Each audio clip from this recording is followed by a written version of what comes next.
And the specific term is called Samsara. I have a typo there, okay?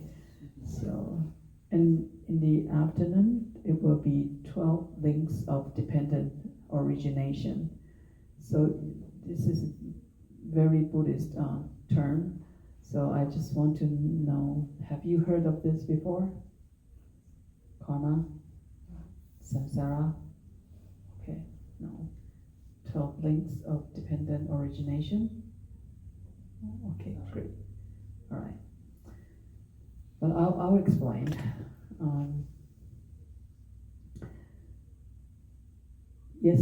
Last night, I'm handling the issue that we have a senior member in New York that is dying because of the cancer. And she is still young, but she is a senior member in our center. So one of our monks went to the emergency room, and then she said that she dared not to fall asleep because she thinks that she will not wake up. And then she just keeps saying that, why this has happened to me? I didn't do anything bad, and I'm devoted Buddhist, and I volunteer at the center for such a long time, and I make charity donation, and whatever our master asks us to do to practice, she has done that. And why me? And yesterday we have a class in other city. So there is a gentleman. At the end of the class, he asked, we talk about karma. We talk about cyclic rebirth. He has a friend who was a banker. I think it should be a pretty good big news, because I remember I saw 2 weeks ago, I think I saw the news from somewhere that the banker and his wife, I think the private jet collapsed or something. So both of them die, and they are very good people. They usually donate a lot to the charity organization. And why this happened to them? They should accumulate enough good karma or good merits, and why this is happened? What's happened to them? So in our daily life,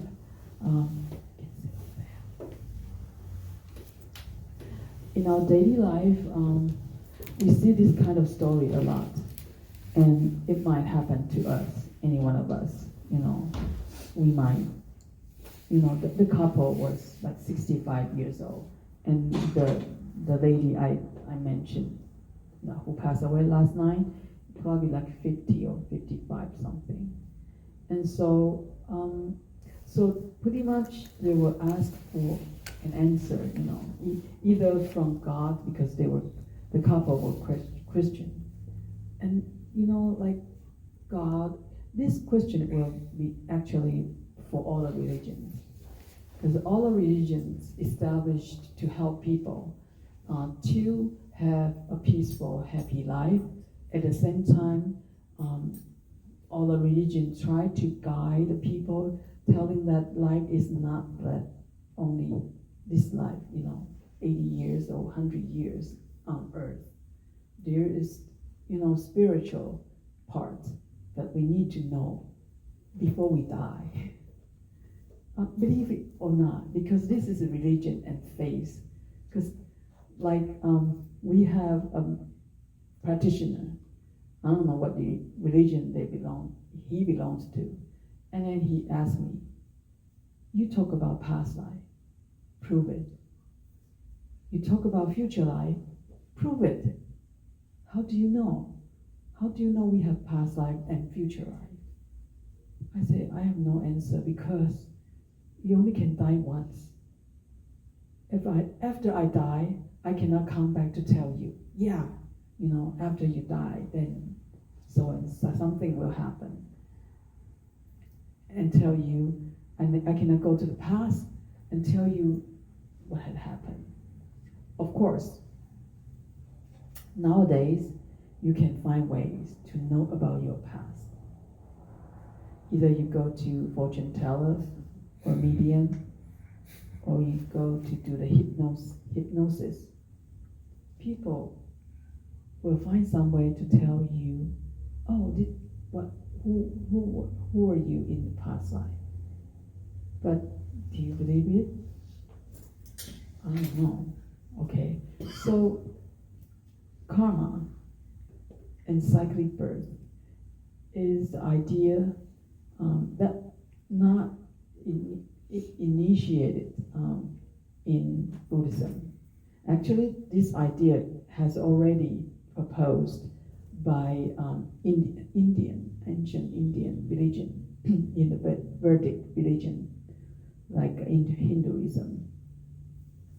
They have already have the concept of karma and cyclic rebirth. Okay, so the question is, why they come up with this idea? Because basically, as a human being, among all kinds of people, we don't know why we are who we are. Do you know why you are who you are right now? Do you know who you are right now? Leave the why. Do you know who you are right now? Can you describe you?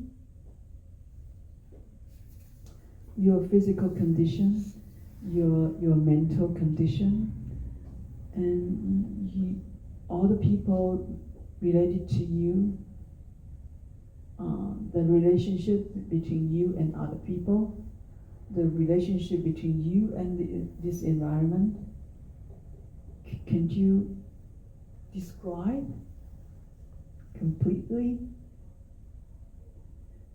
And also, why is that? For example, the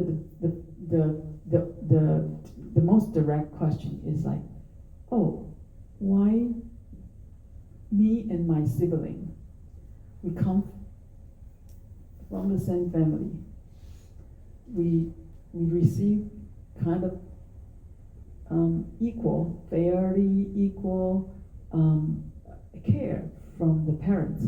We receive from the same genes, right? You smart, or not smart, and we all come from the same either wealthy family or poor family or moderate family. We receive the same resources of education. We have the same living style. But look, after we graduate from the college or something, 20 years later, why your brother is so good, Or I'm okay, I try very hard, I work very hard, I have a pretty much good lifestyle. Why my brother is so, so much trouble? Put his life in miserable, like drugs and alcohol, all that. And why is that? And also, those thinker and philosopher observe, like, okay, we are in the same country. Why? Why, in India, because Buddhism is also from India. In India, there are like at least 5 caste system. The caste system that divided people into 5 levels that you cannot cross.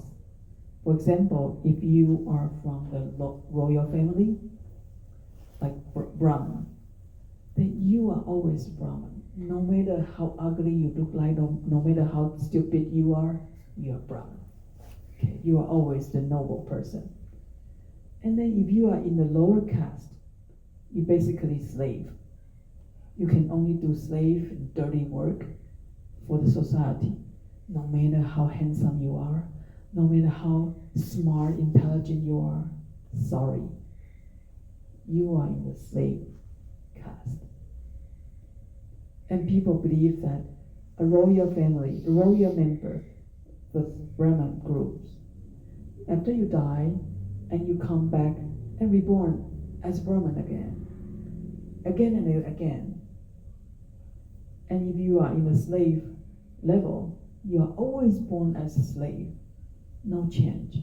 So there is a very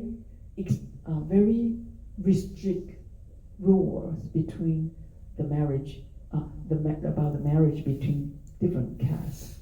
Basically, the noble royal family cannot marry the lowest caste because they think this is dirty blood.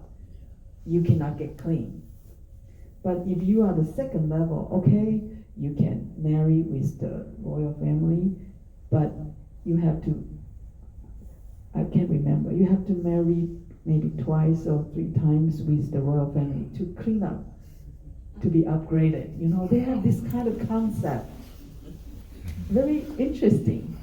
So we have to understand the background of the society in India before we understand the idea of karma and cyclic rebirth. Okay, why the philosopher and thinker will think about this problem? They try to find the reality, the truth about being, existence of human beings. So they observe so many strange phenomena in this society, and they try to find an answer. Why is that? And then the first idea they come up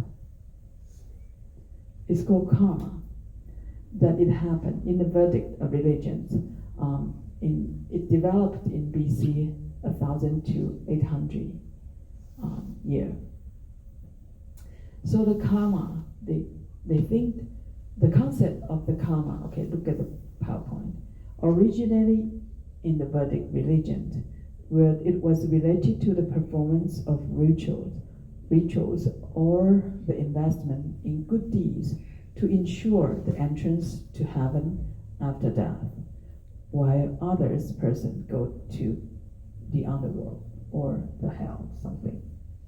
Okay, so they build up the idea of karma to encourage people. Okay, no matter what caste you are, you see good people do good things, and they have good consequence. For example, if you are very kind to me, then I will be kind to you. At least I won't hate you, right? And they say you have good relationship, and you have good relationship with many people. You obviously have happier life, and you receive more help when you have trouble, and when you you have things happier. And then so the ritual is like the Brahman is the highest, always perform the ritual, and they will think that if you do good things after you die, then you go to heaven. Okay. And the true definition for karma is the law of causes and effect. And karma is the action, no matter from our physical activity or mental activity. You think something, you create a karma. You do something, you create a karma. And so those karma will collectively store somewhere and become a force, become a driving force for you to live the way you are right now. For example, if you observe your classmate in high school, let's say high school, right? We might met our first boyfriend or girlfriend or dating. Right now, probably younger. Okay, you probably have your first love with someone. You take it so seriously, but unfortunately, it didn't work out. Like you break up. And what happened? what is your first breakup looks like? Sad. Sad. Crying. Right. That's okay. Right. For how long? Day.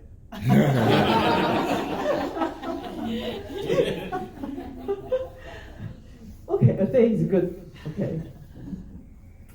We have a petitioner, like our master had led a 7 days retreat for a college student for Taiwan University.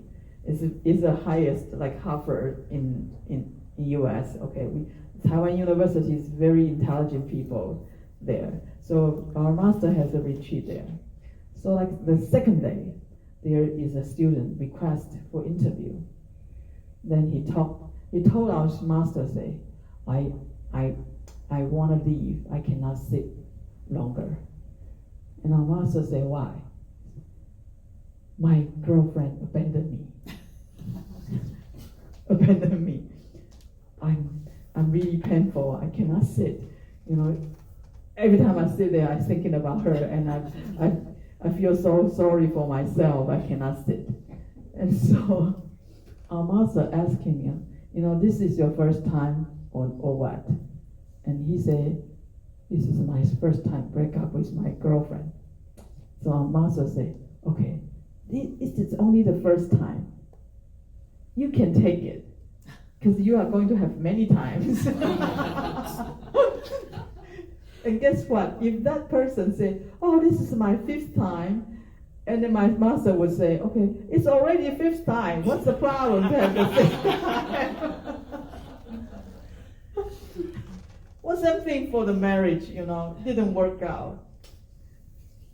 And unfortunately, everybody wanted to have a good marriage, right? But you know, something just happened and didn't work out. And some people, okay, one day, all right, let's start a new life again. But have you seen the news? That's not talking about marriage. Marriage is very serious. So some tragedy happened sometime when the husband and wife try to break up. Even the boyfriend and girlfriend also, they will make the very extreme decision. Some commit suicide. Some kill other people. How can you leave me? Right? They take out the knife, they take out the gun. And the question is, why the same scenario, why different people will take different action?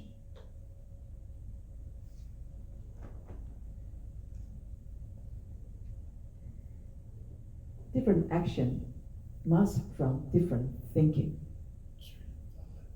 And why you think that you need to do this? And why you think this way one day and why you think the other way to shoot them? Why? Yeah, because I'm sure everybody deserves a happy life. Everybody want people to be loved. And also everybody love others. And so why you love this person and not her? You know, among those beautiful girls, why you choose that one? And she's not extremely beautiful, but for you, she's so beautiful. Right? He is so handsome. And your mother, your parents always say no when you take your girlfriends or girlfriend home. They always say no or say something, you know, maybe you can find better or something, especially for Chinese family. I don't know American, maybe they are more respect to the young people, but for Chinese family, when you are like college or high school, no matter who you bring home, they always think this is not good. until you are 30 years old. Like, okay, you should get married. You should get married. Like, marry who? But anyway, come back to the idea. It's a more significant case. There are more cases. Like, we have to reflect why you think that way, so that you make this decision. Your job, your family, your relationship with your friends, or why you live in Texas. I mean, we keep talking about Texas is such a good place, and it's so wonderful. People are more friendly here. Yeah. So why we live in New York? I'm like, New York is so crowded. Everybody has a very tiny space, and expensive. Tiny space. And people rush. When you walk on the street, people just rush, and it seems very impolite. Even driving is the same way. Because every 1 second you can have one car make a left turn. So time is very precious. So if you hesitate, people just horn at you. Like, come on, left turn, faster. People are so impolite, And so why we spend much more money and living in such a city? You see, through our life, we have to make so many decisions, make choices. And why you think that way and she think that way? And from the principle of karma, it means this effect, this consequence has its causes, has its cause. And that cause might happen in the past life. So if you look at a baby, nobody teach them, but they make different decisions. They make different response. Even your own the two baby are very different, right? The food they want, or the way they show they're angry, or the way they show their suffering or sorrow or something, they respond differently. And some people are just very quiet and happy. Some baby just very grumpy. So who taught them? You'll say, I didn't teach you that way, but how you behave that way, right? Originally, they brought this karma from their past life. And so that's why they have different kind of physical and emotion, even though from the same family. Okay, so that's the in the Vedic version that religious people, philosopher, or the thinkers try to find a system to explain the phenomena here. And later on, like in BC 600 to 300, then samsara, the idea of samsara come into play. Okay, so the samsara basically is the concept of rebirth. A fundamental belief that of most Indian religions. All the Indian religions believe that we will be reborn again and again and again. Not like Christianity. Some of the religions in this world, very good religions, but the belief system tell people that God, for example, God used God's appearance to create human on earth. And then after we finish the mission that God gave us here, and then after we die, we go to heaven, right? Or go to hell. And that's it. So basically, based on this idea, everyone has no past life. Because if you have past life, you die, you should go to heaven. And there is no future life, because your future life is in God's heaven. So that's very simple and clean and clear cut. Like, okay, I come here, I do everything for the God, and I take all the suffering, all the good and bad, I take it peacefully because God has His goal, His purpose for me to have this life. After I die, I go to heaven. But the problem is, like in India, people like to think, like, why white again? Why you born in a rich family and I born in the poor family? Can I choose? If I want to choose. When I was little, I feel so sorry for myself. Like, why I choose my parents? My father is so, I was worried. I always admire other people's parents, my classmates' parents. They are so nice.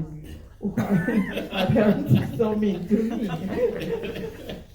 Right?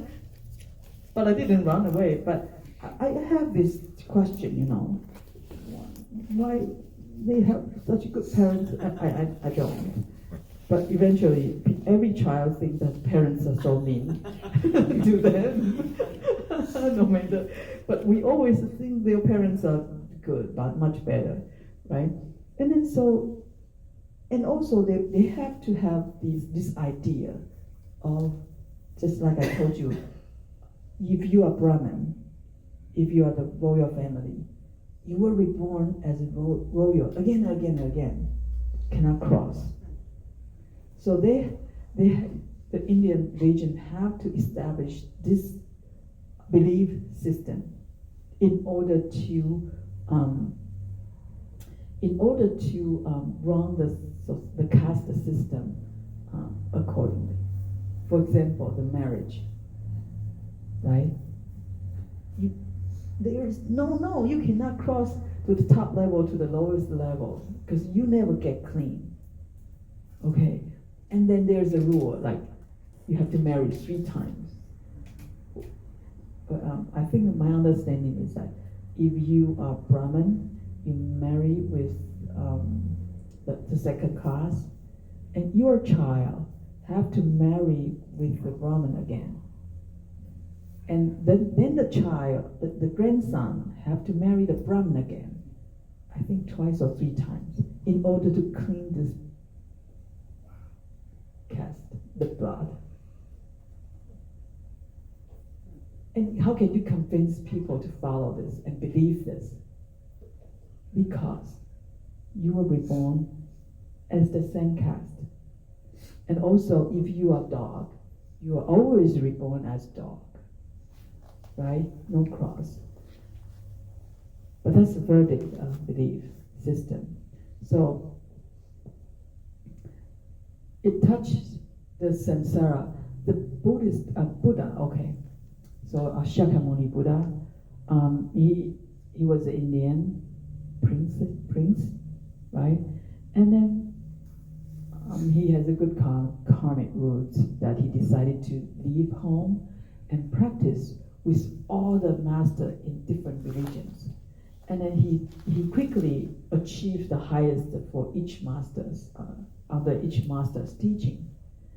But he still thinks that this kind of enlightenment is not ultimate, because it does not leave people suffering.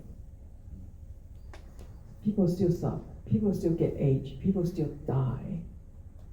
And he wanted to find an answer. So after through his own practice, and he got enlightenment, he got awakening above, beyond all the religions' view. And then so he established Buddhism. And Buddhism still have the idea of karma and cyclic rebirth, but something is different. this idea need to correlate it with Buddhist fundamental principle of emptiness and no self. Sounds another term, but I'll explain to you later on. Okay, karma, we all agree, whatever you've done, it become a force. For example, very simple. If I don't like banana, I don't eat banana. I keep dislike banana. And probably next life, so in this life, I don't want. And every time people show me banana, I say, I don't like it. I don't like it. I don't eat banana. Okay, so basically, I don't know why in my past life, I don't like banana. But in this life, I keep practicing, I don't like banana. And in my next life, I will never like banana, I believe. So your kids, the same thing. From I was very, very little, I just don't like banana. This is true for me. And I don't know why I don't like banana. My fathers, my brothers, they all like banana. And just sorry, no. And this is very simple. So every time if you have muffin or bread, I will never choose banana bread, banana muffin, right? And I pick others. And the same thing for, this is just a very little behavior. This karma, this habit does not create good or bad karma, right? It's okay, but we have this habit cultivate from the past. So you observe your kids, in the same family, and why you have this different, such different pick and choose. All right. Now, let's talk about the temper, our personality. Same way. Just like I say, if you break up with your boyfriend and girlfriend, you say, okay, fine, you have, and I maybe, I'm married, feel sorry for 6 months, then I still, do something and invite another one, but some will just stuck. So why, and observe those people, their the personality. Some people will always stuck with the failure, the so-called failure, okay, for a very long time. So that's why we always have depression, more or less. We all have depression because we are not satisfied what had happened before, in the past. And we keep bringing up, why this is happening? Why this is happening? And why this happened to me? We all do that, but some quickly let go, but some, okay. The same thing, you think, you observe, like sometimes I observe myself, I think the loyalty is very important. I think people betray others is a very bad action. And the so-called, and let's talk about what's the definition of betraying, okay? But the problem is, why from you were very little, you think that loyalty is very important? Well, everybody's some way loyal to their parents and friends at a certain level. But you will specifically pick this idea as a very important thing. Or some people will think family life is very important than your work, a career. And some people will think the career is the most important thing. So we will pick, so you see, the conflict comes from, like, yeah, you and your wife, husband, love each other when you were at college. But after you have a family, you have career, you have children, then the conflict comes from the value. The balance between your personal time, your career, your family time, and your friends. Yours and your spouse are very different and come together, it's not balanced. Then you cannot avoid the fighting, right? And so we have to think why, because we might have cultivated this habit for a long time, or something had happened, the trauma happens, make us think that way. Or when you were little, your fathers and mothers always work, they never come home, right? And you think, being with children is very important. So when you grow up, when you have your own family, you try to grab your children together, like, I want to stay with you. Unfortunately, your children don't want to stay with you. Okay, so anyway, when we talk about karma, is we have to know that it will continue from the past to the present to the future. And then so we have to, in some way, change our karma. And that's what we were talking about this afternoon, the 12 things. We have to know the mechanism of the karma and cyclic rebirth in order to change it. But today I would like to go further to give you more idea about these two terms. Cyclic rebirth, when we talk about cyclic rebirth, we have to answer 3 questions. What, who or what decide? Christianity is God decide, right? God decides. But for Buddhism or other religions, you have to, you come up with the idea of cyclic rebirth. You have to answer who or what decide. Where, second, where you were born, you will be born to. And life after life after life, what is the entity that transmigrate? Some people has idea about soul, right? Soul, right? Life after life, your soul is not changed. You just change the body. So that's the soul is the idea of from the Vedic religions, because they think that the royal member will be royal member. So your soul is pure royal soul, and then you just change body. So the definition of soul is the unchanging spirit that will go life after life. But as a Buddhist, we think it differently. Because if that's the case, then it will not follow the principle of emptiness and no self. Okay, all right.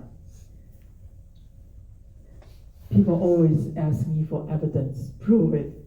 I just cannot prove it. But I'm curious, I'm interested about the topic, because I was a scientist.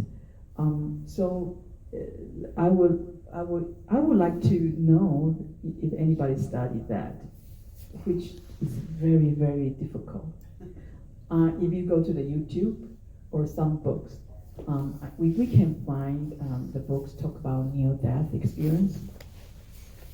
And there are some kids, it's on the web, I listened to some of them, that they remember their past life.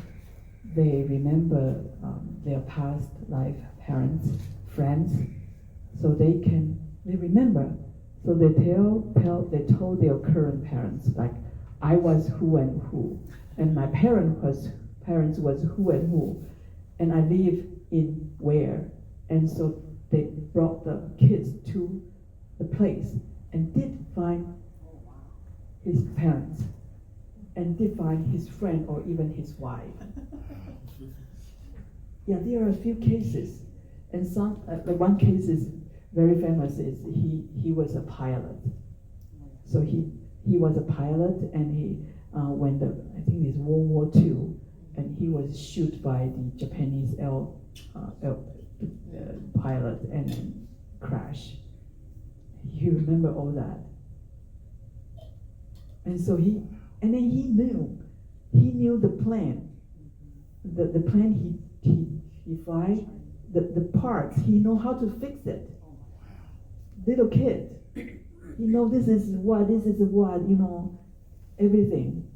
So I'm like, I don't know, for science, scientific academic, this is evidence for past life, but this is very convincing, you know, for ordinary people. Like, as a kid, how can you know so much things about the plan? Especially it's the army plan. It's not like regular plan you can access. It's an army plan, and it was an old version in World War II, right? Basically, it's just amazing. Now, this is a conference I participate in 2015. It's called The Art of Dying. Okay, now 400 people there, and to my surprise, our group from Chan Meditation Center, we have 7 people registered, and we are not just the only 7 Chinese there. We are the only Asian people there. Because for Asian people, this is already well-known idea, but this is under the table. When people die, for example, there is a saying that when people die, no matter what religion in Asia, I think especially like in Taiwan or in China, after people die, like 49 days, they have a bottle state for 49 days before they were reborn. So in these 49 days, it's very important to guide these dead people, the bottle, to go to the better place. Okay, I'll show you. I'll explain later. But there is a very popular words that even my parents pass away, I'll pay attention, you know. 7 days. After the people pass, on the 7th day, they will come back. They will come back in different way. So there is a custom that you put a sand, you put a tray of sand at the entrance door, and after the 7 days, you can see the footsteps, or you can see that the dead family member, he will touch the towel, or I don't know. I hear so many stories. The most dramatic one is in San Francisco, that we have a member who, okay, I have to emphasize, they were scientists, okay, scientists, and then I think his wife's father-in-law. So his wife's father passed away the 7th day. They were back in the San Jose, and the 7th day, the father showed up. The wife was still sleeping. The husband suddenly would open his eye and saw his father-in-law stand in front of him. He just couldn't believe, but he told me, I really see it. And he even talked to me. He was trying to wake up his wife, and he said, don't wake her up. She will be very scared. Don't wake her up. And eventually the wife, in the morning, she told her wife, thank you didn't wake me up. So scary.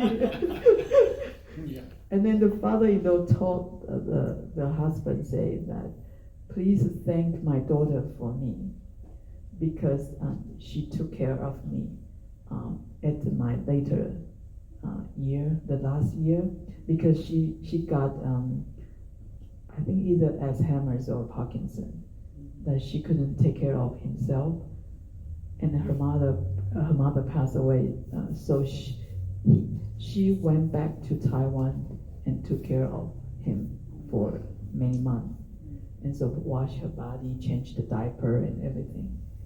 So she wanted to thank her daughter. But the thing is, she told me, she think that I won't believe it. he think that I won't believe it, but he said, I really see him, he talked to me. And then after he said what he want to say, and then he disappeared. And I heard many kind of story like this, and people insist, it's real, I really see them. Okay, that's the dramatic case. Some of the case is like, oh, the tower was moved, and the sound, the electricity, something happened. They try to tell their family that I'm here. Okay, now, in this conference, except we 7 Asians there, all of them, 400 people, are Westerner, English-speaking people, or from Europe. And they are scientists, like doctors, nurses, professors, caregiver, psychologists, psychiatry, all scientific backgrounds. We come together, study, dying and death. So there are many workshops. So I think, if you see the left side there on the screen, because I sit too far away, I can't take a clear picture of it. There is a screen, there is a sadhan. Did you see this little thing in the arrow? There is a kind of evil there. So that's the time point that people die. So they pretty much study what happened right before people die,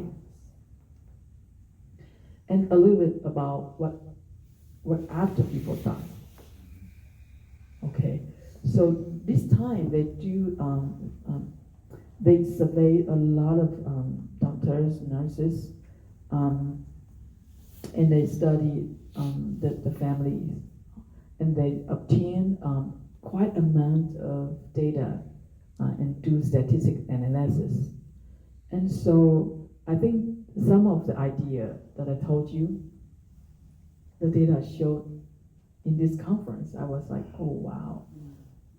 And what people believe now, I'm not sure. But so in this conference, the most obvious and you have to accept the phenomena is many people right before they pass away, many people claim that they see their past family. Yeah. For example, you're about to die, say, oh, grandma, something like that. The family has already passed away. Seems like they come to welcome or whatever. So many people claim, even the nurses and doctors say that too, and the family member, right? And they all say, a lot of cases they found out that the dying people will like suddenly say, oh, grandma or papa, something, like then they will say, are you lose your mind, get insane or something. They say something very strange. And even Steve Jobs was mentioned in this conference. If you go to the internet, the last word Steve Jobs say is wow, wow, wow. like he saw something. Then before he passed away, he said, wow, wow, wow. I mean, like in this conference. I didn't know, and I checked it out, and it is real. It is true.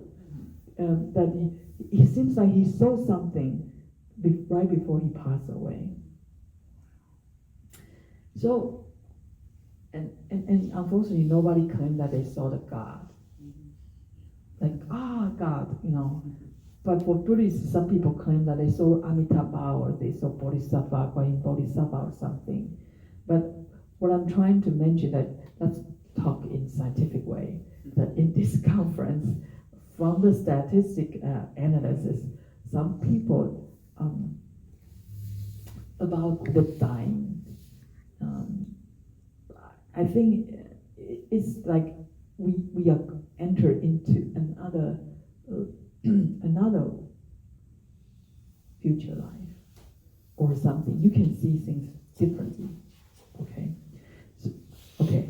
Then in Buddhist view, that's also encouragement for all the practitioners here.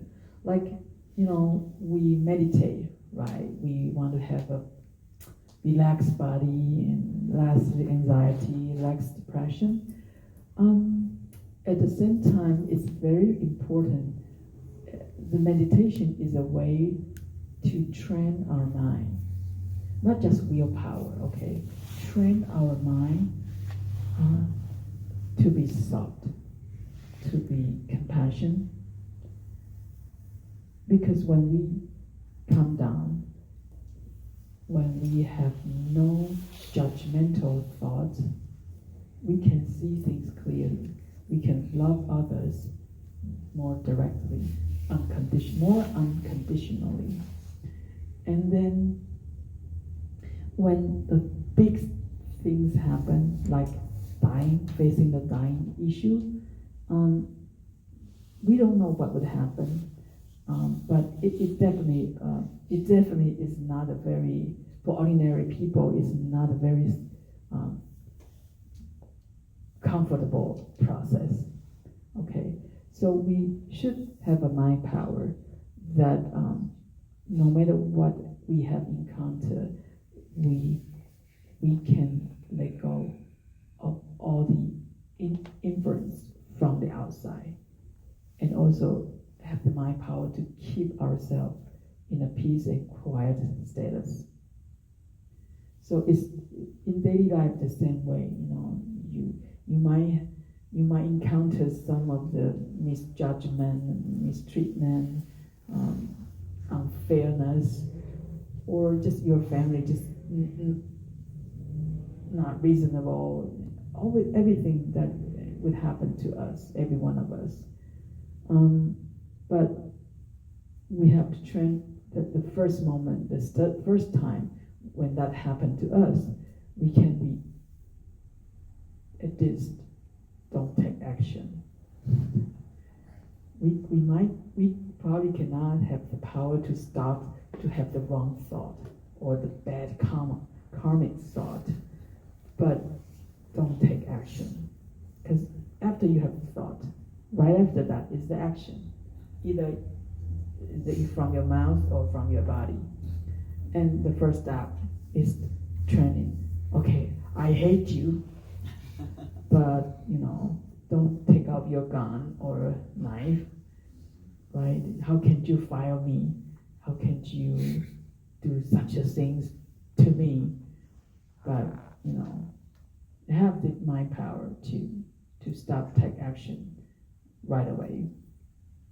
And this kind of training is good for, see, when we die, how we rebirth. Which power will help us to go to the good place. Okay. So for great practitioner above, like some of the Zen master, some of the great religious leaders. Some even, for example, like Dalai Lama, he is able to reborn by his will. For example, Dalai Lama will write down, or the Dalai Lama will write down the places and family he will be born to, and put it in a seal box. Okay. Then after he passed away, and like probably a couple years later, and somebody will have a ceremony and then open it up, and based on what was written in the box, and go find the next Dalai Lama. The description is usually not precise. They have to Yeah. go to a certain area and pick among quite a lot of I know, kids. but you go to certain It's areas not that already. they prescribe a particular family and pick it up. Well, I think that the reason is that they have further tests. Yeah. If you write too specific, then it's him. You cannot test. Yeah, that's what I meant. It's not that. But it's the already. description was not very precise. Yeah. They just Yeah. look in a general area. We talk later.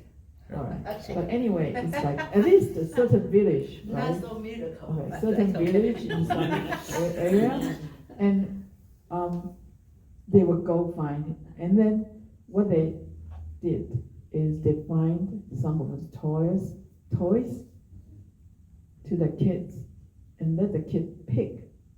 Usually he will pick the one he had played before. And there are certain tests as well.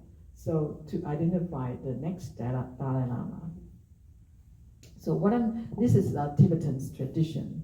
But for Chinese Zen master, they won't do it that way.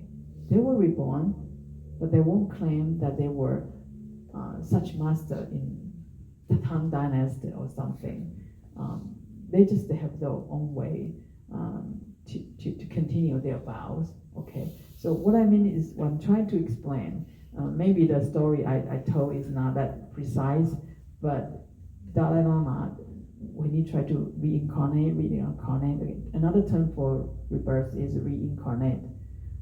Again and again, he must give some hint to other people that otherwise this whole world, how to find him, right? You got to narrow down to a certain area and find some kids at that age, and you know. They have protected, protected God. Okay. That play a big role. All right, but that's okay. But anyway, I know that they must write down some hints, and then they go to a certain area. It's not like worldwide. You look for a baby. It's too hard. Anyway, the other for the practitioner is they go by their vows. For example, of course, will and vows kind of sometimes very close, but vow is more like for other people. Like, I want to be born as a human again to help the people on earth. Some of the masters make this vow.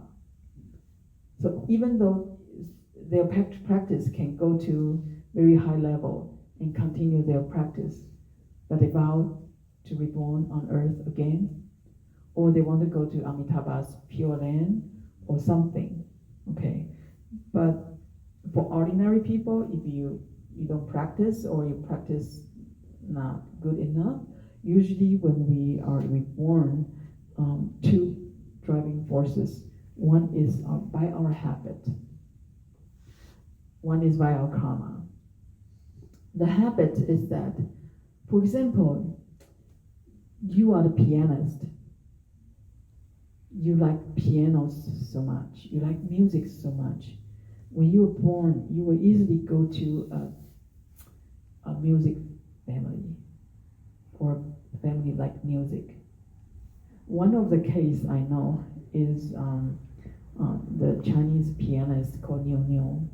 He's really good pianist, and then he chose the family that his father has a school for music, and his mother taught music as well. So, because this environment will attract them, okay. The other is karma. Well, especially strong karma. And this karma, I would talk about it here.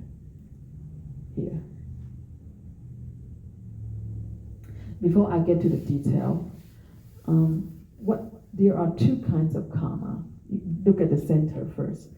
The translation might not be that good, but I try my best to, because some of the translation from the internet, I'm not satisfied with the translation. One is called directing karma, the other called fulfilling karma. So the directing karma is the karma that will direct us to either one of the six realms. That is the specific karma that decided which realm we will go to. And the fulfilling karma is once the realm you will be reborn to is decided, and then your life is fulfilling or not are different. For example, probably the twins is the closest, but the twin was born in the same family, right? So they have the same fulfilling karma and the directing karma as a human, and very similar fulfilling karma because they were born in the same rich or poor family. They have the same parents, same sibling, but the problem is still, they look alike. They have the body shape look alike, but their health condition may not be the same. Okay, so the so-called fulfilling is, okay, you are human being finally, but you are in a rich family or poor family. Of course, it's better to be born in a rich family. Okay, you were born in Africa or in the US, of course, you would choose, but your karma won't. Okay, you would like to be born in the US and more benefit here, right? And you're more education here, and you might look similar, but people like one of them better than the other. Did you find that? Even twins, okay? Or your parents like one of the other better because the personalities are different, because the affinities are different, okay? And then in the school, one might has better score than the other, right? And eventually one went to college, one might get a PhD, the other just high school. It might happen. And so one might have a successful life and the other. So that's called fulfilling life. So if our fate, if we don't practice, if we don't change our karma, our fate already decided the time we were born. Well, this sounds very fatalism, but for ordinary people, this is true. If we don't practice in any religion, if we don't try very hard to change, to make change, then so we are kind of a pre-programmed life. And people, you go to fortune teller, people will tell you, oh, you were married twice, you will have 4 kids, you will get rich at the age of 50, but unfortunately you will die at the age of 60. Something will happen just accordingly. All right, there is a famous, very famous book called Liao Fan Sixin in Chinese. So typically that is the true story written by that person, that he was from a rich family, but unfortunately his karma, based on his karma, he has no kid and he is short-lived. from the fortune teller. So he asked for help, how to change. And so there is a monk told him that you have to help people. You have to contribute to the society in order to change your life. So the way, and his mother and he work together. Every day they record, they have to do how many things they do good, how many bad things they've done. And so they record it. And after certain years, his wife had a baby at a very old age, had a baby. And then by the time that he should die, he did not die, and he lived for much, much longer time. So like very little things, like, in the ancient time, there's no such public service. So sometimes the bridge got broken, you go fix it. The road is bumpy, and you pave it. And somebody needs help, you just give them food. Just do a little thing to accumulate the good karma. So he counted, he recorded. And today, I do something wrong, he also recorded. And it's kind of balances sheet, he used this way to change his karma, change his life. Okay. So when we were born, what we can fulfill in karma. And also come along, there are common karma, individual karma, certain karma, uncertain karma. There are so many classification of the karma, but the most direct for every one of us is the directing karma and fulfilling karma. Okay, and common karma and individual karma is just like we talk about the airplane crash. The whole plane, the people have the same common karma to encounter this trauma. But if there is one or two people have very strong individual karma, then they survive. Most people die and they survive. The same thing, I found out recently that it's a really traumatized process for all the New Yorker. It's a 9/11 event.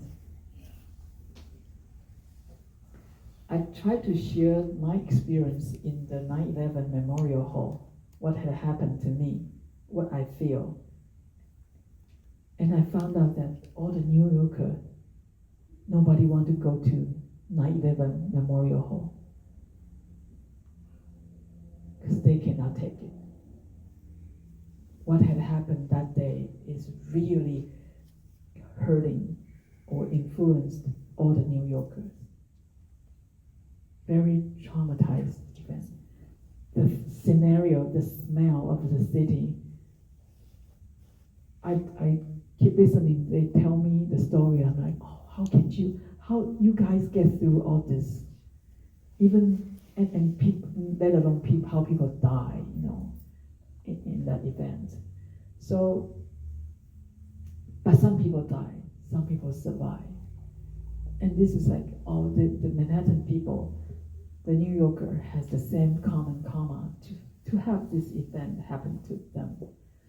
But then everyone has different individual karma. So like one of our members' daughter, she should work at that time in Twin Tower. But that day, don't know what happened. And she just got stuck somewhere and she didn't get into the office in time. And she, so that's called common karma and individual karma. So there are many things, just like what I say is like the karma is trying to explain, what had happened to us, why is that way? And of course, this have to base on the belief in the past life, present life, and future life. If you don't believe you have past life and future life, then the Buddhist karma Buddhist way to explain karma will be difficult to accept. Okay, but I have to explain that the differences between the Vedic religion and Buddhism is that the karma we created is not fixed. It's changeable. And it's not decided by anyone. It's decided by you, by anyone, every one of us. And so I mentioned that the directing karma, that which realm we will be reborn to. Usually for ordinary people, we are cyclically rebirth in the sixth realm by 6 kinds of karma. From the left, from the right, your right, the so-called the Devaloka gods is heavenly beings. Okay, so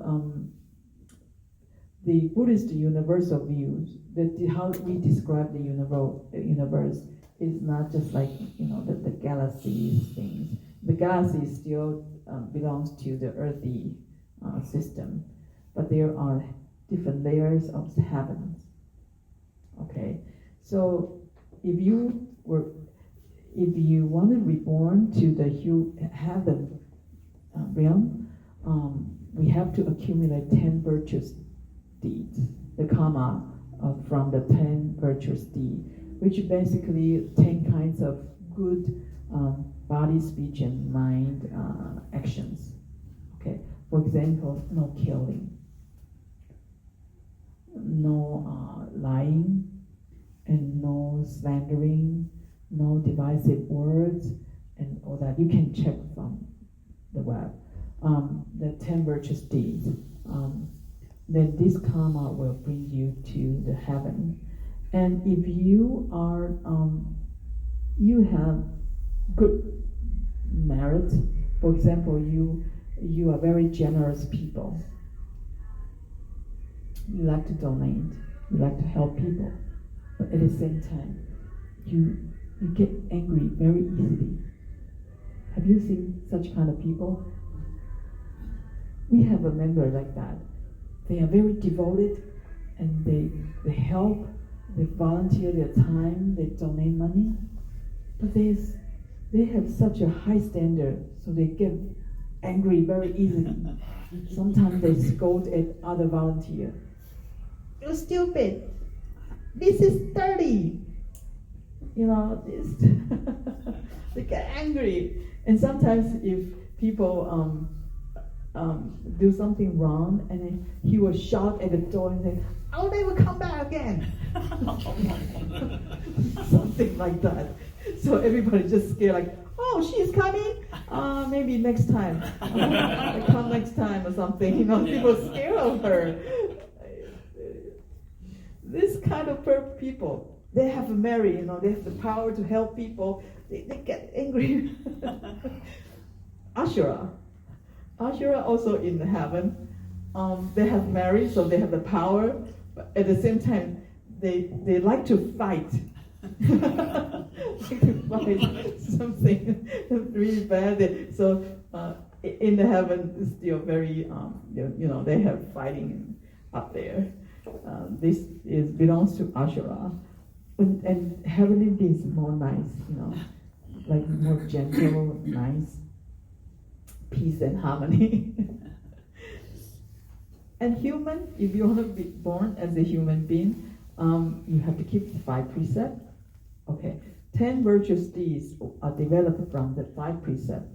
But 5 precepts is it's a very standard, ordinary rules for, you see, just don't violate the law. No killing, right? No lying, no sexual misconduct, no stealing. Stealing. Although no stealing, of course, and then no addictive intoxicants. The last one is to help us to keep the previous 4. What do they do? Anyone? 送归五戒吗？今天有人要皈依吗？ Okay, so some of you were taking the 3 refuges today, and I'll explain the 5 precepts to you in more detail. And so, because if we take alcohol, if we get drunk, or if we take drugs and kind of lose our mind, it's easy for us to break the previous 4 precepts. Okay, but it's like for normal people, it's easy to follow. Then you will have the karma to be born as a human. But one thing is very frequently asked by people, and is about the non-sexual misconduct. I found out that our master explained it differently in the Asian and in the US, and also in the older time and in modern time. Originally, no sexual misconduct means don't even have sex before marriage with anyone. But that's by ancient Chinese standard, Chinese cultural standard. So when our master came to US, he explained that, okay, don't have 2 girlfriends, more than 1 girlfriend or boyfriend at the same time. Too much trouble, huh? Okay. So make your life miserable, okay? And then if you get married, of course you cannot have an affair with others. You have to be loyal with your spouse, right? But obviously, it's very hard everyone will face more challenge in the ancient time to keep this precept that be loyal with your spouse. I think the reason is that in this modern world, people can easily travel to many different places, and we have multimedia, we have cell phone, we have all kinds of tools that we can communicate with others. That's right. At the same time. Then, you see, we could, in the past, like my mother's generation, probably in their whole life, they probably meet 1,000 people, maybe, like direct contact. But for us, our generation probably like 10,000. Yeah. Either through internet, social media. And so from statistical analysis, it's 10 times more likely you meet someone you like in the past life. The problem is this precept become more important. Right. You get married at the age of 30 with your loved one. At that time, you love him or her the most. But problem is, at the age of 50, you have a big career, you have big business, you encounter so many people, and you met someone, probably your wife, just in immediate past life. The affinity is so strong. What would you do? Without the support of the Buddhist view, it's very hard to say, oh, I have no feeling with that people. Probably you have stronger feeling with that people than your wife. The problem is, as a Buddhist, we know about the karma, we know about the relationships with other people, and you know that if you realize that when this happens, and how many people will get affected by these things, and then you have to think more, be compassionate to more people, just not just your feeling with you and that person. And also the so-called love. You see, we have so many past lives, In other words, we have so many loved ones in the past. And you cannot get married with all of them No. again. And some people vow not to. And some people vow to marry again with the same people. Anyway, feeling, if it's a chemical thing, it will go away very fast. And if the love is more spiritual, then you have to upgrade it. Just because it's a spiritual love, you have to upgrade it to become the loving for all the people and love to your current family. And so by keeping this, I found out that I receive more advice because nowadays people will encounter much more challenge than before about this issue. Yeah, but anyway, so animal, people always talk about, it's better to be born in the U.S. as a dog and cat than be born in India or something, like lower caste, like slave. Even though nowadays in India, I heard that we are going to India soon. Even nowadays, I'm not sure, but the people told me that they can look at their last name to know that which caste they belong to. They still have this discrimination between different castes, even though it's modern world. And so many people like to come to U.S. because nobody knows, and we don't have such kind of discrimination. But either among Indian American, should I call Indian American? People come to here, Indian, among the Indian society, they know. Yeah. Oh, this just like the tag follow you everywhere. But anyway, we have to know that some of the human beings in this world live miserably, live in very bad situation, much better, worse than the American dog and cat.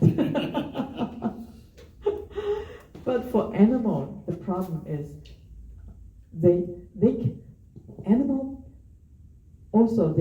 animal with merit and animal with less merit. You see, Chinese dog and American dog. The American dog obviously has more merits than Chinese dog, because in China, they might shoot the dog and become meat resource in the market. But here, it won't happen, right? But I know the dog here, some of the dog got abused as well. And some of the dog in China live in very, very good house, individual karma. But the common karma for the dog in China or Taiwan is not good. But there are some individual dogs, like a very small portion of the dog, still live like in a wealthy family, good life. And same thing, vice versa in U.S. Is most the dogs receive well treatment here, but there are very small portions still got abused. So, but the animal, the karma for the animal is that they have merit, but they are ignorant about the reality, about the truth, about the principle of causes and consequence, and just like they have less wisdom about life. So if you see, we do see some people around us, they are just like, oh, how come you're such a blessed person? You know, they are not very smart, not intelligent, not high educated. They were born in a wealthy family, and you know, no matter what they do, they make money. You know, and people like them, and they are very nice to people, very generous.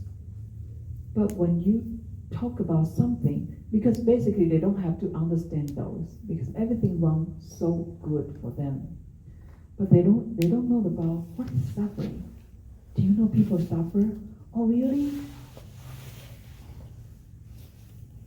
You know, and do you know that these people's relationship is really bad? Do you know how to handle it? They don't. And so there is a kind of people that just ignorant about the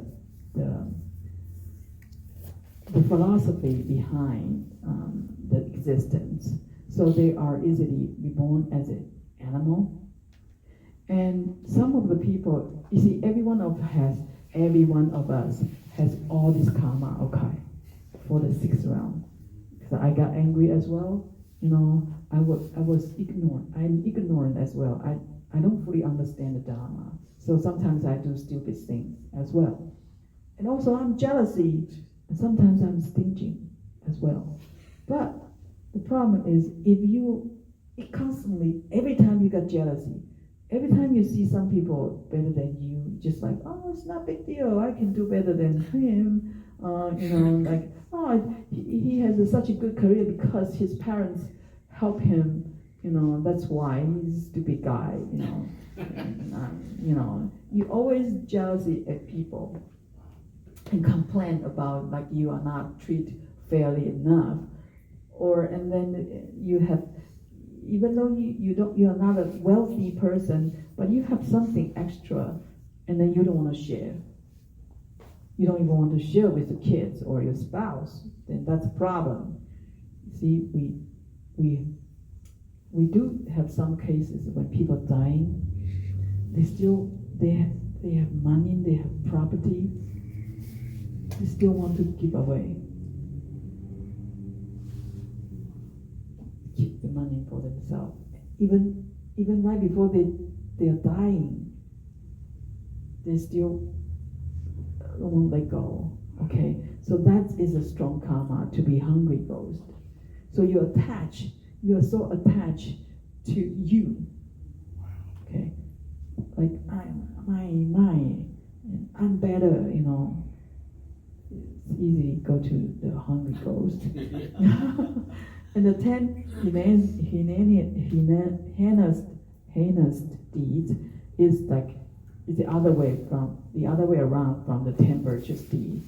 Okay, so if you commit killing, you know, commit a lot of like cheating,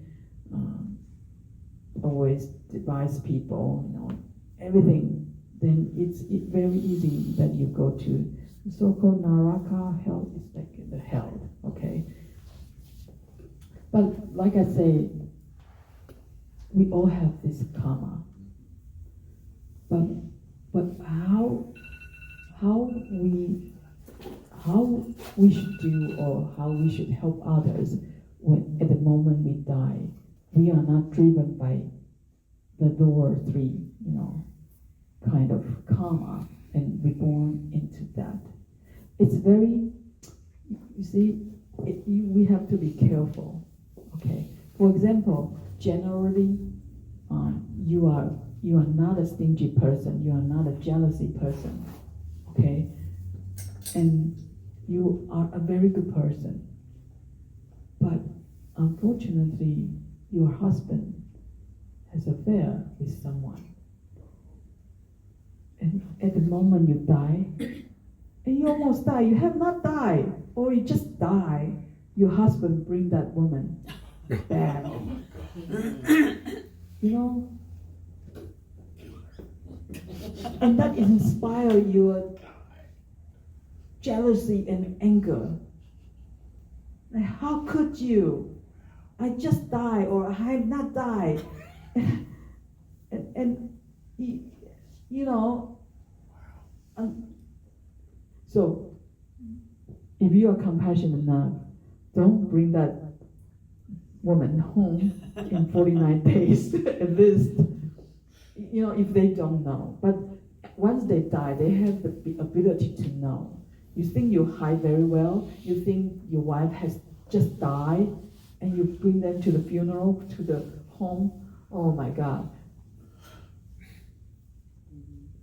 That emotion of jealousy and angry is very bad. It's very bad for your wife.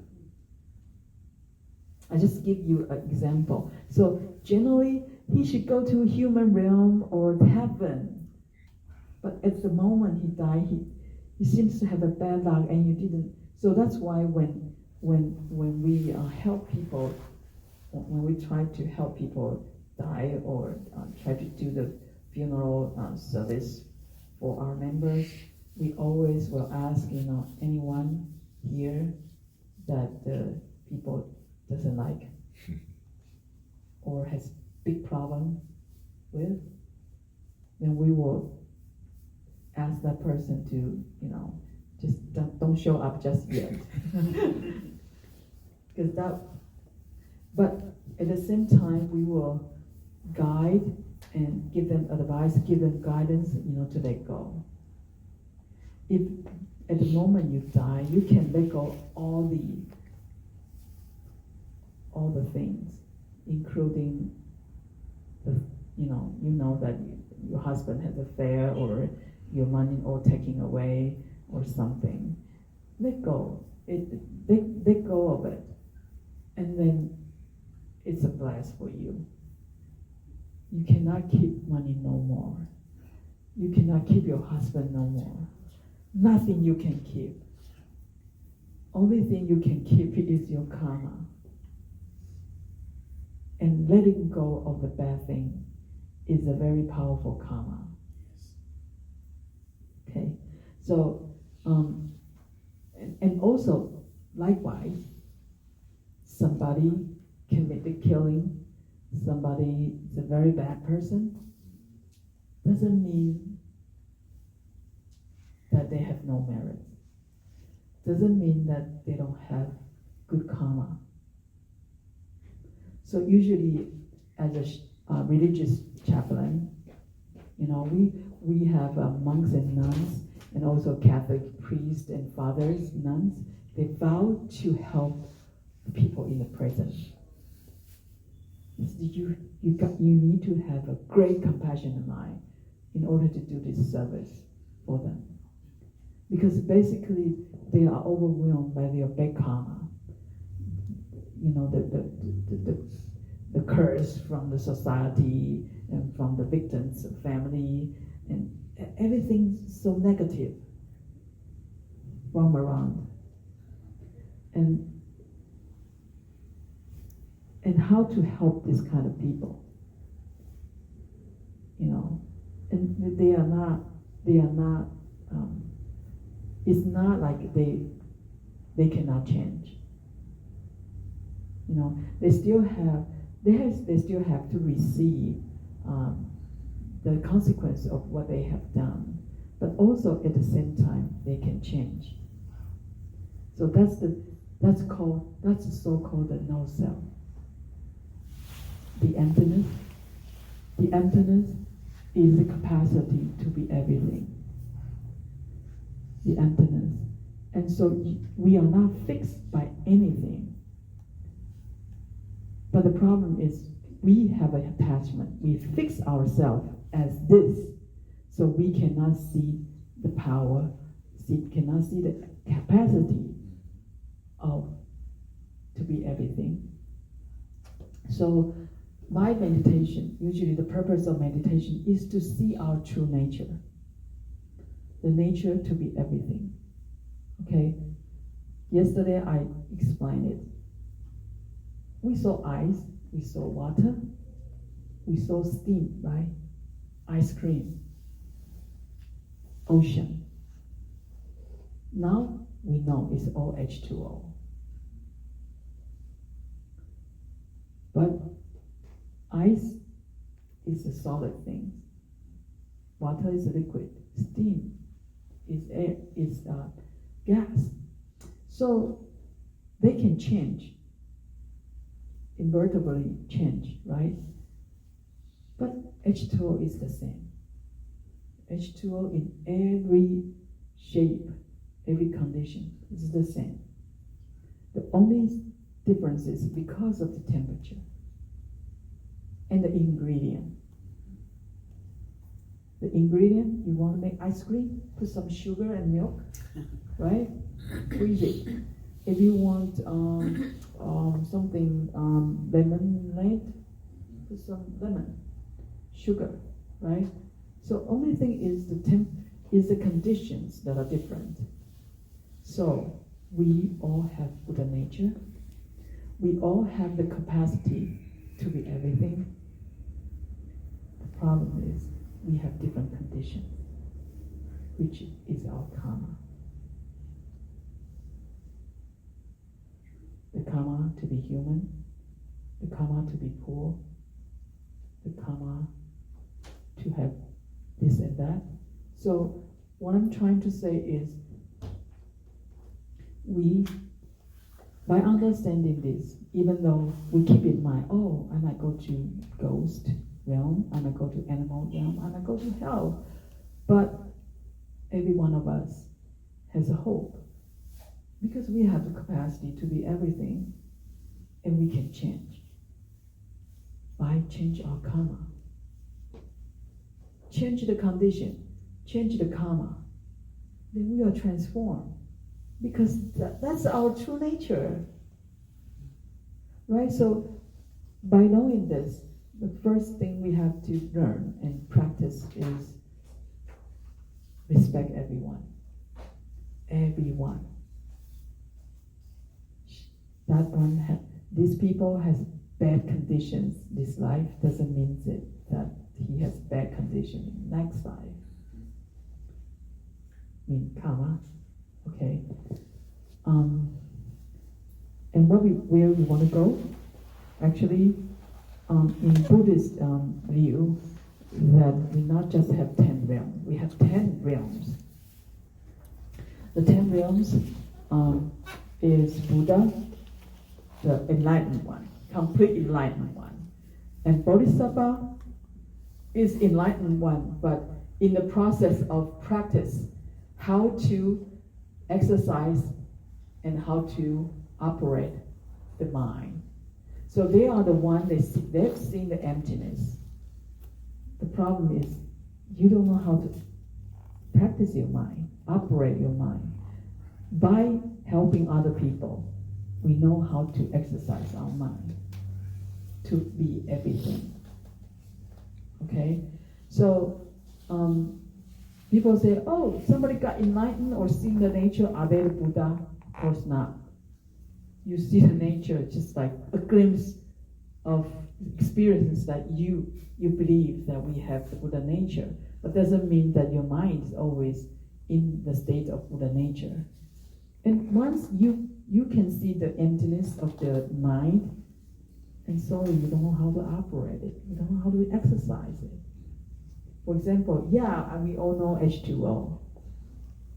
But does the kids know? Kids knows H2O, but maybe they don't know how to make ice cream. They don't know how to make ice, right? They don't have the knowledge. You have to turn the temperature to 0 degrees in order to make ice. The only thing they know is I take the ice from the refrigerator. You know, they don't know what happened, right? And you want steam, go 100 degrees above. Right? So that's you know H2O, but you need to know how to exercise it. And the Pradya Buddha, Pradika Buddha and the Saraka Buddha, those are the so-called two vehicles. Their practice is a different approach. The Sravaka Buddha, in the right side is like my head, the monk kind of appearance. It's through renunciation. of the mundane world. So the attachment to the sensory feeling. Like we all like good food, right? Good drink. Then they just like, oh, I just have ordinary water. We probably like we only can wear the so-called ugly color. But now the gray is very popular in New York. At Buddha's time, we only can wear like gray, brown, and black. The color that most of it's like plain, very humble and dark color. Because in India, people like red, blue. You go look at their dress; it's very shiny, very colorful. So they don't like this kind of color.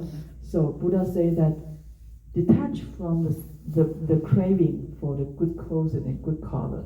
We only can wear like this kind of very humble color. But now it's like very popular. Oh, it's a great color run out, Even the shoes run out of the great color. But anyway, it's a way. So, and we don't keep hair. Because once you have hair, you have to think, what kind of hairstyle I should have. I got to go to the barber, and maybe I should have shave your hair. And now people like it, boy hair as well. And so, the Buddha, we have the precept to follow. Is like basically we have to keep everything simple, and you don't spend too much time and money and thought about this. Okay, and so that's the Sarvaka Buddha's practice is detach, not leave the mundane world, but detach from the mundane craving in our daily life, and then concentrate on the practice of meditation. And the other Pratika Buddha, they are more like can show up as a lay person. Okay, they are in the mundane world, they don't care. Okay, good food, bad food, no problem. But their practice is observing what I'm trying to talk about, the 12 things of dependent arising. So the Saravaka Buddha, their practice is more on the Four Noble Truths: suffering, the cause of suffering, the cessation of suffering, and the path. And the Pratika Buddha is they observe through their mind, they contemplate as well, but they have to observe what is the 12 things of dependent arising. Why phenomena arise? Why phenomena perish? How? And through this observation of the phenomena, they realize to the emptiness. They realize to the ultimate principle of what Buddha taught. The impermanence, the emptiness, there's no self. Okay. Now, the last question. I briefly share with you the question about rebirth. Is who decided? Who and what decided? We have no God to decide where you were reborn, but your karma decided to where? 6th realm for ordinary people. If you practice good enough, you go to the higher 4. We call it saint level. Okay? And so, but the most important question is, what is the entity that transmigrate? Do you have a question? No. Okay. Because I only have 15 minutes. I have to finish by 12. Okay. What is the entity that transmigrate? I told you earlier, it's not soul. We don't call it soul. But what is it? What? Mind. Yes. What is mind? Huh? What is mind? Okay. Mind is a very general term.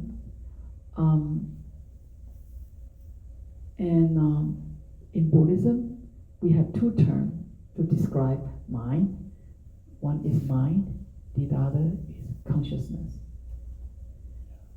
And this is another meeting I went in San Jose. a whole bunch.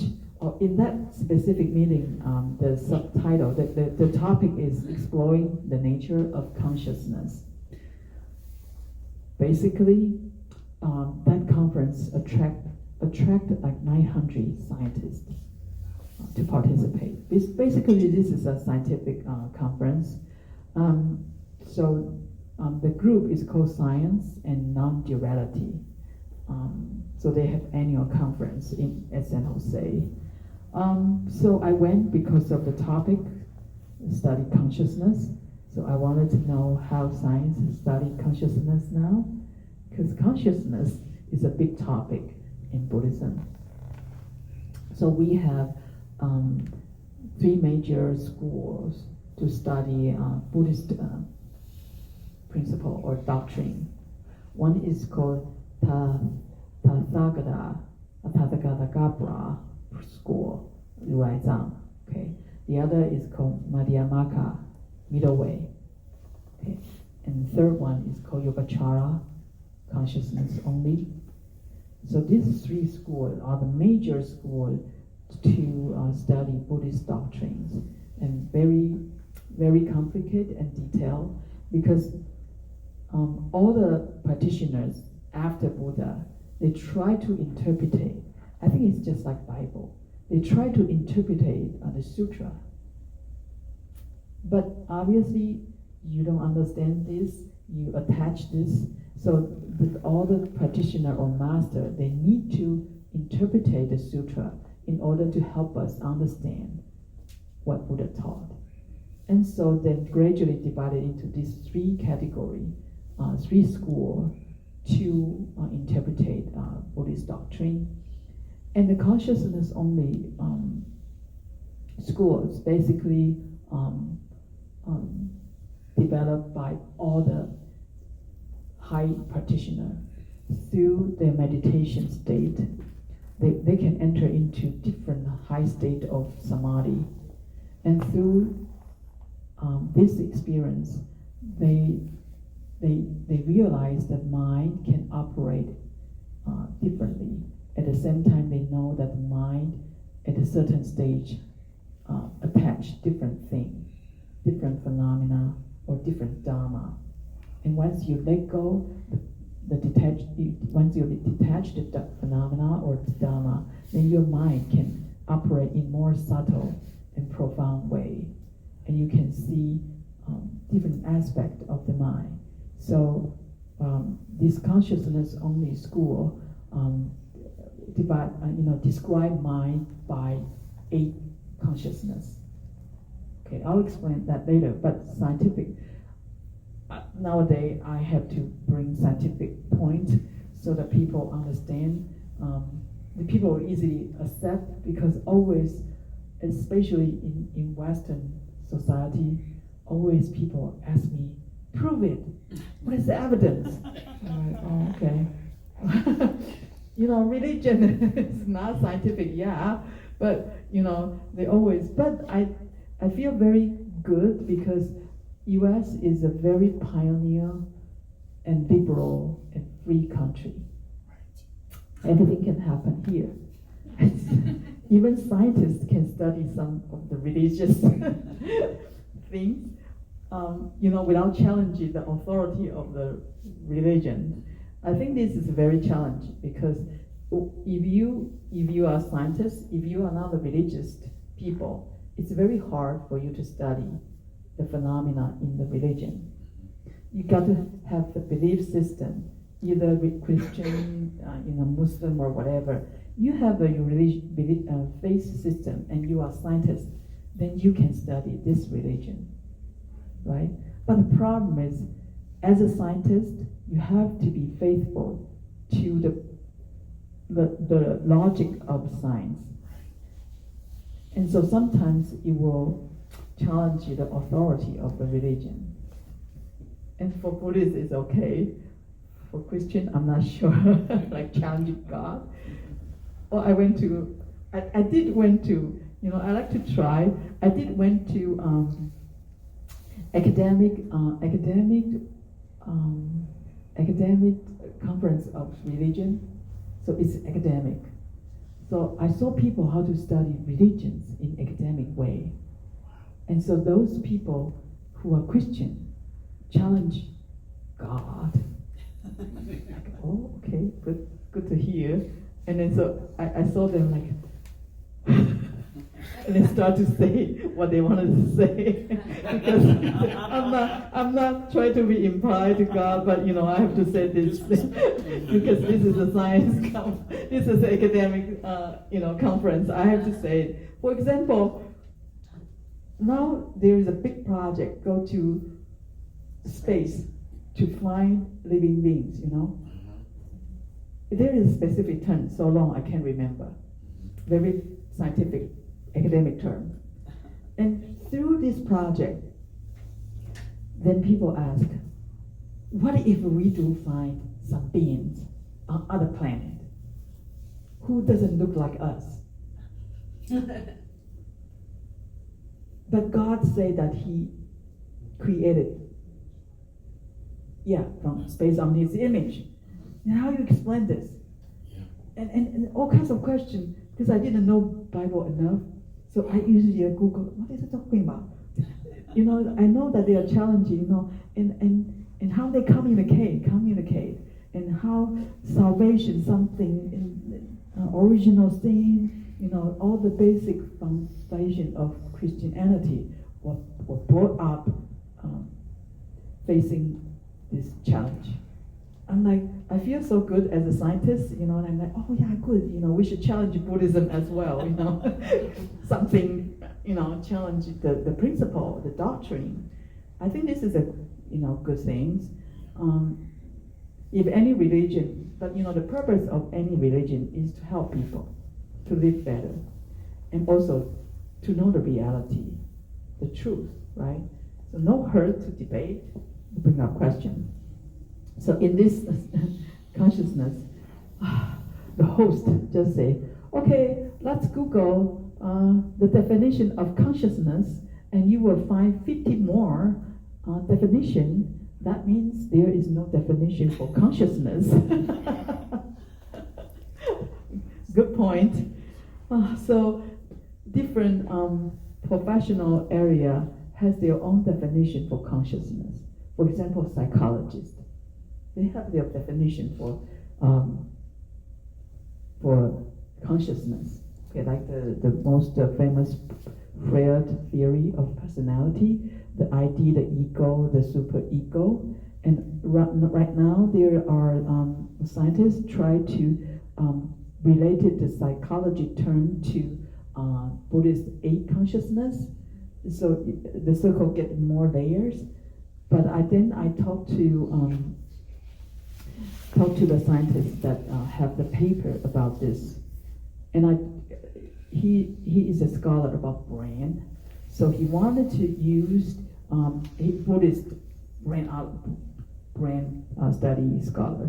So he tried to relate it to what he learned about eight consciousness to the operation of the brain or the psychology, and then so I just briefly discussed with him about if brain and psychology, you probably only can touch to the sixth consciousness. It's impossible to touch the seventh and eighth, because seventh and eighth, they always come together. They are the entity of the our transmigration. If you don't believe, and the operation of 8 and 7 is not count on your brain, count on our brain or body or mental action. This is just a discussion. I'm just trying to point out this. Right now, the Western psychologists and also brainology or brain study, and all this that count out our body or mental activity, that if you want to relate it to Buddhist eighth consciousness, that you have to incorporate the past and the future and the karma. if you don't put them together, it's very hard to explain, you know. And so this is just idea that I try to tell you that the entity that transmigrate is the eighth consciousness with the seventh. And so when we die, the first six consciousness dysfunction, and your eighth and seventh will leave and then transmigrate. Okay, so now, okay, this is eighth consciousness. Just that you know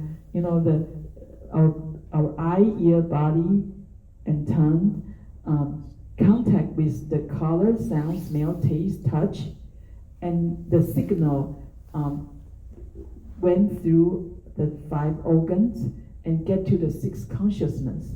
And the sixth consciousness is the one who make discrimination. For example, my eyes receive the light wavelengths of this cup, the cover, and I see whatever, gray or blue, okay? And my eye consciousness tell me that this is blue. But my sixth consciousness tell me that I like it. Okay? So when I like yellow, but I see banana. See, my eyes see yellow, right? But I see banana. It's my mind. I see yellow, I see banana shape, but it's the sixth consciousness tell you that this is banana.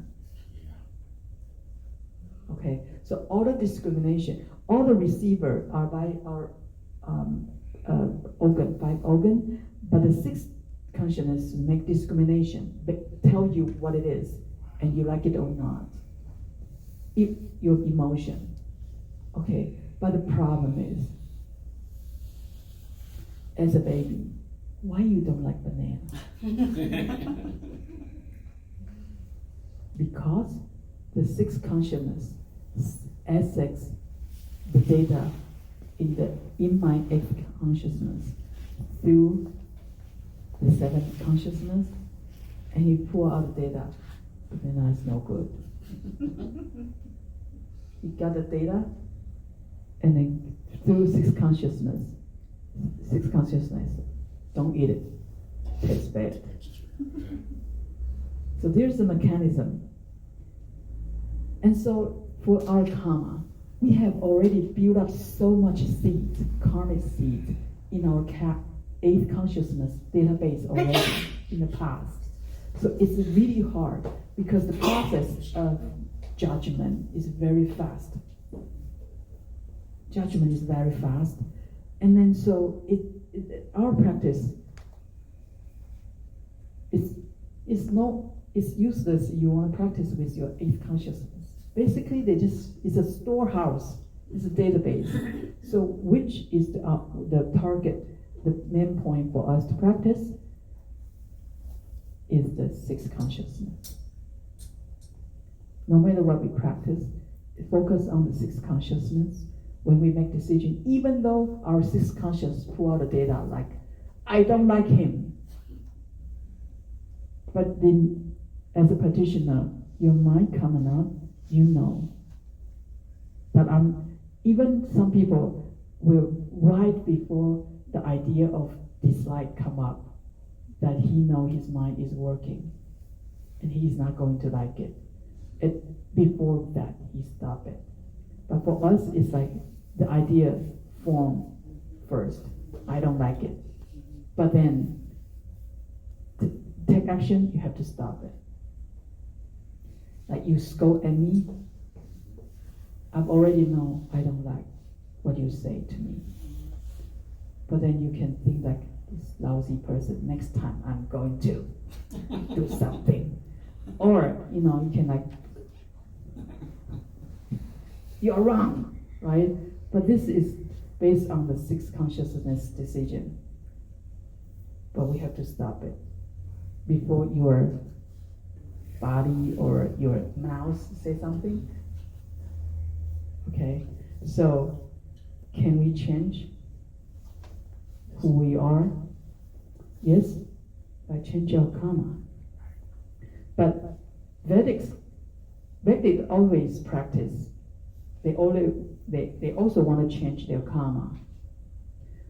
But like I said before, they want to change the karma, purify the karma. But unfortunately, you see that green words?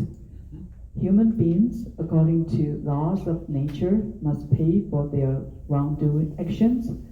But when they tune themselves to God through techniques of meditation and remember the perfect image within them, then realizing their divinity, they need not suffer for their past human error.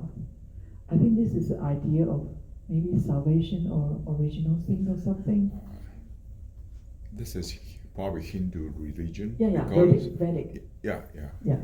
But Because Buddhism is not that way. Okay, I have to clarify, Buddhism is not that way.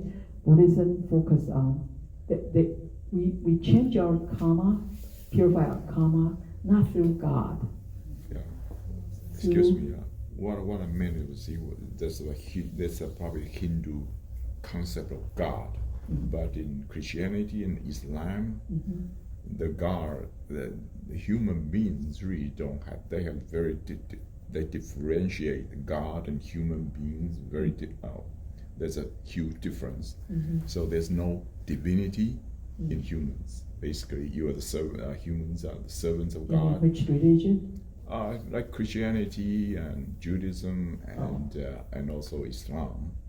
Okay. They separate God and humans precisely. That's they kind of God is God and you're just creatures. You're the servants of God. You don't try to become God. So that the divinity part of human beings is probably Hindu concept. Anyway, Buddhism, one of the concepts that is very different from the other Buddhism is that you created, I created, I have to fix it. I have the same Buddha nature as Buddha. Everybody has the same Buddha nature. So Buddha only teach us how to fix your karma, how to see your Buddha nature. That's it. He cannot suffer for us. There is no suffering. Wake up. You suffer yourself, and there is no suffering. Just change your mind, then there is no suffering. That's Buddha's teaching. It's not like I suffer for you, I take away from your sin, that kind of things. Okay, so from all the different schools of teaching, like Zen school, the Yogacara school, or the Tiantai school, or Theravada, or Tibetan, or all kinds of Buddhist tradition, they develop different kinds of way of practice, try to achieve this goal. So the path might be different, but the goal are the same. So Yogacara, the consciousness only, they think that you can purify your karma by transform your consciousness into wisdom. Consciousness is you access the seeds is not pure, So whatever the decision, whatever the process you take, it's not pure. And then so the way is to purify, your sixth consciousness, your seventh consciousness, and so that all the things become wisdom. The capacity we have now is because it's defiled, so the action we take are defiled. But if we can purify our karma, so whatever the decision we make is pure, then the action is pure. So the goal is the same for everyone in Buddhist tradition. Is we have karma, we are in the Samsara cyclic rebirth in this sixth realm, and we cannot get out. We are trapped because we have so much karma that influence how to live and how to do our body, speech, and mind, operate our body, speech, and mind, and we accumulate more karma. We trap even more deeper in this samsara world, and we practice. and liberate from this samsara existence. That's basically the goal of practice. Okay? So next, the 12 links of dependent rising is the mechanism of the karma and cyclic rebirth and how to get out of it. Thank you. Time to eat.